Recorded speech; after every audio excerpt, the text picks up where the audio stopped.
നമസ്കാരം. ആഗോളതലത്തിൽ തന്നെ ഏറെ ആവശ്യക്കാരുള്ള ഒരു വിദ്യാഭ്യാസ ഹബ്ബായിരുന്നു ബ്രിട്ടൻ.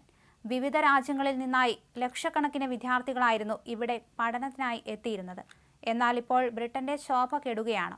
ഹോം ഡിപ്പാർട്ട്മെന്റിന്റെ കണക്കുകൾ പറയുന്നത് അതാണ്. 2023-ൽ 6,24,000 പേർ സ്റ്റുഡന്റ് വിസയിൽ ബ്രിട്ടനിലെത്തിയപ്പോൾ 2024-ൽ അത് 31% കുറഞ്ഞ് 4,15,103 എന്ന് കണക്കുകൾ വ്യക്തമാക്കുന്നു.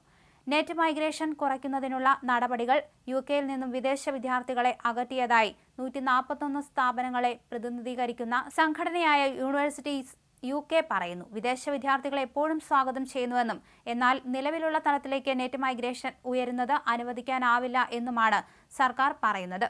യൂണിവേഴ്സിറ്റികൾ സ്ഥിതി ചെയ്യുന്ന നഗരങ്ങളുടെ പ്രാദേശിക സമ്പദ്ഘടനയിൽ നിർണായക പങ്കായിരുന്നു വിദേശ വിദ്യാർത്ഥികൾ വഹിച്ചിരുന്നത്.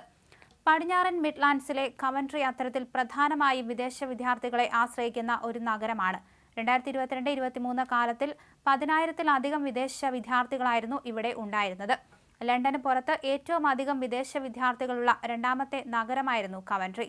എന്നാൽ വിദേശ വിദ്യാർത്ഥികളുടെ ഒഴുക്ക് കുറഞ്ഞതോടെ നഗരവും സാമ്പത്തിക ഞെരുക്കത്തിൽ അകപ്പെട്ടിരിക്കുകയാണ്.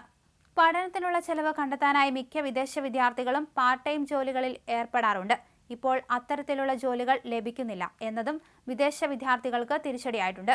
അതേസമയം വിസ നിയമങ്ങളിൽ അടുത്ത കാലത്ത് വരുത്തിയ ചില മാറ്റങ്ങളാണ് വിദേശ വിദ്യാർത്ഥികളെ ബ്രിട്ടനിലേക്ക് വരുന്നതിൽ നിന്ന് പ്രധാനമായും തടയുന്നത് എന്നാണ് ഇന്ത്യൻ വംശജനായ മുഹമ്മദ് അബ്ദുള്ള സയ്യിദ് പറയുന്നത്. 2024 ജനുവരി മുതൽ പ്രാബല്യത്തിൽ വന്ന പുതിയ നിയമങ്ങൾ പ്രകാരം പോസ്റ്റ് ഗ്രാജുവേറ്റ് വിദ്യാർത്ഥികൾക്ക് കുടുംബാംഗങ്ങളെ യുകെയിലേക്ക് കൊണ്ടുവരാൻ കഴിയാതെയായി. മാത്രമല്ല, പഠനം പൂർത്തിയാകുന്നതിന് മുൻപ് വിദ്യാർത്ഥികൾക്ക് സ്റ്റുഡന്റ് വിസയിൽ നിന്നും വർക്ക് വിസയിലേക്ക് മാറാനും കഴിയാതെ വന്നു. 2023-നും 2024-നും ഇടയിൽ സ്പോൺസേഡ് സ്റ്റുഡന്റ് വിസയിലെത്തുന്ന ആശ്രിതരുടെ എണ്ണത്തിൽ 65% കുറവാണ് ഉണ്ടായിരിക്കുന്നത്. വിദേശ വിദ്യാർത്ഥികൾക്ക് ബ്രിട്ടീഷ് വിദ്യാർത്ഥികൾ നൽകുന്നതിനേക്കാൾ കൂടുതൽ ഫീസ് നൽകേണ്ടി വരുന്നതും വിദ്യാർത്ഥികളുടെ വരവ് കുറയാൻ ഒരു കാരണമായി ഈ രംഗത്തുള്ളവർ ചൂണ്ടിക്കാണിക്കുന്നു.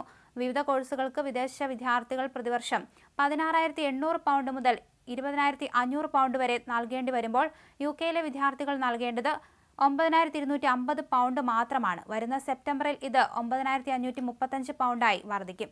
അതുപോലെ ബ്രെക്സിറ്റ് യൂറോപ്യൻ വിദ്യാർത്ഥികളുടെ യുകെയിലേക്കുള്ള വരവിനെ പ്രതികൂലമായി ബാധിച്ചു എന്നും ഈ രംഗത്തുള്ളവർ പറയുന്നു. ബ്രെക്സിറ്റിന് ശേഷം വിസ ചാർജുകൾ വർദ്ധിച്ചതും ഉയർന്ന ട്യൂഷൻ ഫീസുമാണ് യൂറോപ്യൻ വിദ്യാർത്ഥികളെ ബ്രിട്ടനിലേക്ക് വരുന്നതിൽ നിന്ന് പ്രധാനമായും തടയുന്നത്.